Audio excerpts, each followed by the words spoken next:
Well, if you're wondering why farmers are so concerned about their farm finances right now, they really just can't catch a break. It's not just because corn prices are below break even for most. It's the fact input prices are so high. The U.S. has lost the corn crown. We've been the world's top exporter of corn for just about every single year in history. Prior to the increase in tariffs, China stopped ordering U.S. grain and soybeans.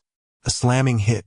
USDA cancels local food procurement initiatives that support farmers and ranchers while serving Humboldt schools, tribes, the elderly, and food banks.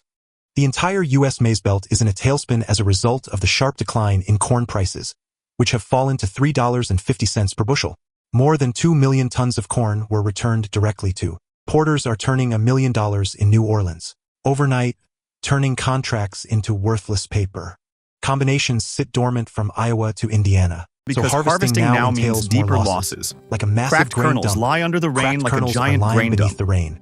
As While American U.S. farmers gaze stare new at loans fresh and loans and Canada discreetly places its flag on a multi-billion-dollar supply agreement with South Korea and Japan, shattering confidence. And perhaps Europe carrying out a covert takeover. Directly on dining tables around the globe. What has caused the decline of U.S. corn? Quick from the beginning of 2025, although. As Ottawa coolly concludes deals that put millions of dollars in Canadian coffers, today's film will reveal all of America's cracks and decipher how Canada rose to prominence in the grain industry. To ensure you don't miss our most recent political and economic information, click subscribe to Uncovered today and enable notifications. U.S. maize is being eaten by tariffs, as long as it remains on barges. Following the imposition of costs by the White House of up to $1.5 million every travel to China, the cost of moving cargo vessels across the Gulf of Mexico increased by almost 25%, driving industry-wide. Export costs increased by $930 million annually. Rates for trans-Pacific containers also showed no mercy. XAS Asia freight skyrocketed to about $5,000 in the first 2 months of the year alone. Double the post-COVID new normal according to FEU. However, the second blade, pesticide residue testing fees, cut far more deeply.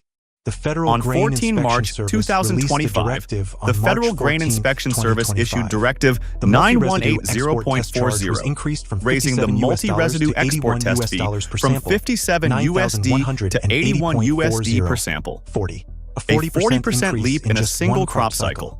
In order to avoid Every being U.S. turned corn around lot in the now middle of the needs this ocean, green every U.S. certificate, corn lot must or now risks have this being green turned around certificate. mid-ocean. Costs skyrocketed. Costs while ballooned, grain remained yet grain stagnant. wouldn't move. Barge traffic on the The Mississippi 6th was February 16% grain lower than the transportation 5-year report average. showed According barge to the traffic 6th on the February Mississippi grain transportation down report. 16% And against New the Orleans 5-year berths were average, backed up because while to a New shortage of Orleans empty berths boxes. clogged for